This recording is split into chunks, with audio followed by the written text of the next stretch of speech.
ಇದು ಹೃದಯಗಳ ವಿಷಯ. ಹೃದಯಾಘಾತ ಅನ್ನೋದು ಕಾಮನ್ ಇತ್ತು, ಆದ್ರೆ ಇತ್ತೀಚಿನ ದಿನಗಳಲ್ಲಿ ಮಕ್ಕಳಲ್ಲಿ ಇದು ಜಾಸ್ತಿ ಆಗ್ತಾ ಇದೆ.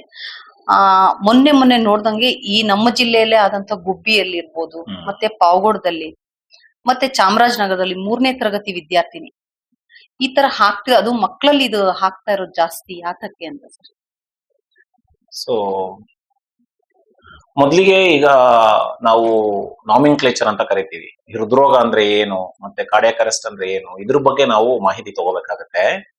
ಆಕ್ಚುಲಿ ಮಕ್ಕಳಲ್ಲಿ ಏನಾಗ್ತಾ ಇದೆ ಅದನ್ನ ನಾವು ಹೃದಯಾಘಾತ ಅಂತ ಕರೆಯಕ್ ಬರೋದಿಲ್ಲ, ಅದು ಮಿಸ್ನಾಮರ್ ಆಗುತ್ತೆ. ಹೃದಯಾಘಾತ ಅಂತಂತಂದ್ರೆ ಹೃದಯದ ರಕ್ತನಾಳಗಳಲ್ಲಿ ಹಠಾತ್ತನೆ ರಕ್ತ ಸಂಚಲನೆ ಬ್ಲಾಕ್ ಆದ್ರೆ ಅದನ್ನ ನಾವು ಹೃದಯಾಘಾತ ಅಂತ ಕರಿತೀವಿ.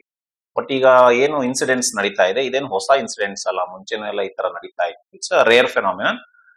ಬಟ್ ಏನಂದ್ರೆ ಮುಂಚೆ ಇಷ್ಟು ಸೋಷಿಯಲ್ ಮೀಡಿಯಾ ಸ್ಟ್ರಾಂಗ್ ಇರ್ಲಿಲ್ಲ, ಮೀಡಿಯಾ ಸ್ಟ್ರಾಂಗ್ ಇರಲಿಲ್ಲ, ಹಾಗಾಗಿ ಬಹಳ ಜನಕ್ಕೆ ಗೊತ್ತಾಗ್ತಾ ಇರ್ಲಿಲ್ಲ ಅದು. ಬಟ್ ಇತ್ತೀಚೆಗೆ ಏನಾಗಿದೆ, ಬಹಳ ಜನಕ್ಕೆ ಅದು ಮಾಹಿತಿ ಎಲ್ಲ ಹೋಗಿರೋದ್ರಿಂದ ಅದು ತುಂಬಾ ದೊಡ್ಡದಾಗಿ ಕಾಣ್ತಾ ಇದೆ ಅಂತ ನನ್ನ ಭಾವನೆ.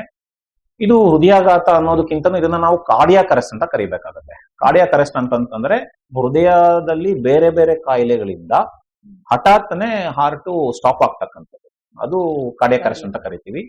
ಜನರಲಿ ಸಣ್ಣ ಮಕ್ಕಳಲ್ಲಿ ಇದಕ್ಕೆ ಬೇರೆ ಬೇರೆ ಕಾರಣಗಳಿರುತ್ತೆ. ಕಂಜನೈಟಲ್ ಹಾರ್ಟ್ ಡಿಸೀಸ್ ಅಂತ ಕರಿತೀವಿ. ಹುಟ್ಟದಾಗ್ಲೇನೆ ಹೃದಯದಲ್ಲಿ ಹೋಲ್ ಇದೆ, ಅಥವಾ ಹೃದಯ ಸರಿಯಾಗಿ ಡೆವಲಪ್ ಆಗಿಲ್ಲ, ಅಥವಾ ಹೃದಯದಲ್ಲಿ ರಕ್ತ ಸಂಚಲನ ಸರಿಯಾಗಿ ಆಗ್ತಾ ಇಲ್ಲ, ಅಥವಾ ಹಾರ್ಟ್ ಬೀಟ್ ವ್ಯತ್ಯಾಸಗಳಿದೆ, ಕಾರ್ಡಿಯಾಕ್ ಅರಿಥ್ಮಿಯಾಸ್ ಅಂತ ಕರಿತೀವಿ. ಲಾಂಗ್ ಕ್ಯೂಟಿ ಸಿಂಡ್ರೋಮ್ ಅಂತ ಕೆಲವು ಇದೆ, ಹೈಪೋಟ್ರೋಫಿಕ್ ಕಾರ್ಡಿಯೋಮಯೋಪತೀಸ್ ಅಂತ ಇದೆ. ಈ ತರದೆಲ್ಲ ನಮ್ಮ ಭಾಷೆಯಲ್ಲಿ ಕೆಲವು ಕಾಯಿಲೆಗಳ ಬಗ್ಗೆ ನಾವು ಮಾತಾಡಬಹುದು. ಅದು ಎಲ್ಲ ಇದ್ದಾಗ, ಯಾವುದು ಪರೀಕ್ಷೆ ಆಗದಲೇ ಇದ್ದಾಗ, ಅದು ಯಾವುದು ಅಂತ ಯಾರಿಗೂ ಗೊತ್ತಿರೋದಿಲ್ಲ. ಸಡನ್ ಆಗಿ ಈ ತರ ಆದಾಗ ಅದನ್ನ ನಾವು ಏನು ಹೃದಯಾಘಾತ ಅಂತ ಬಿಂಬಿಸ್ತೀವಿ. ಬಟ್ ಇದು ಹೃದಯಾಘಾತ ಅಲ್ಲ, ಇದು cardiac arrest, sudden cardiac death ಅಂತ ಕರಿತೀವಿ, SCD ಅಂತ.